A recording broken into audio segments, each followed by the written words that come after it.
As Women's History Month draws to a close, I'd like to reflect on the disproportionate impact of COVID on women and what companies can be thinking about going forward.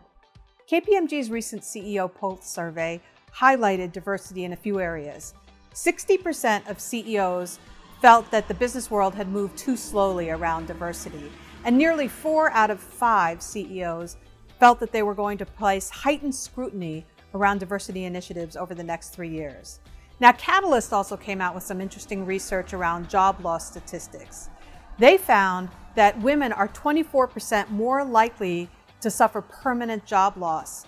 And back in 1990, women represented about 51% of the global workforce, and in 2020, it was 46.9%. That drop of 4.1% represents about 200 million women that are no longer in the workforce.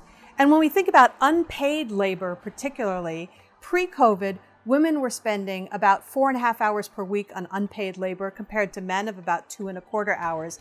But that difference has really increased to 15 hours more per week that women are spending on unpaid labor.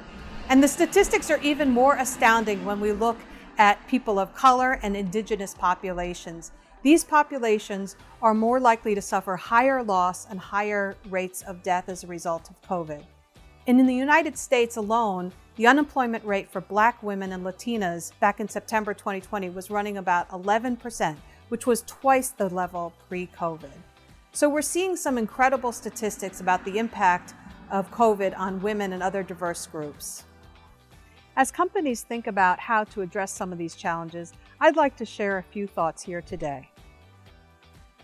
Awareness is the first step, so paying attention to old norms and perspectives and focusing on how COVID has really impacted diverse populations in your organization and what to do about it. Second, value all voices. Have small group sessions, large group sessions, one-on-one sessions, but make sure that you hear all the views and perspectives. Everyone is dealing with this in their own special way. Third, absolutely scrutinize performance management, compensation, promotion decisions. The old KPIs need to be reconsidered, especially when you think about productivity, unpaid labor, some of the things that are happening with women in particular. Fourth, remain flexible now and forever. This is important not just for women. I find this is important for our younger professionals as well. Make it part of your core competency, flexibility. And last, align tone at the top and tone at the middle.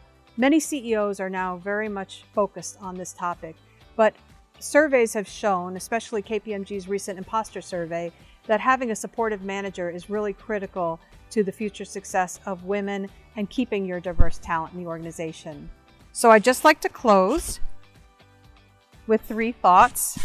One is, DEI is a team effort. Be a loud advocate for DEI initiatives and perspectives. And remember, it's the right thing to do. Thanks.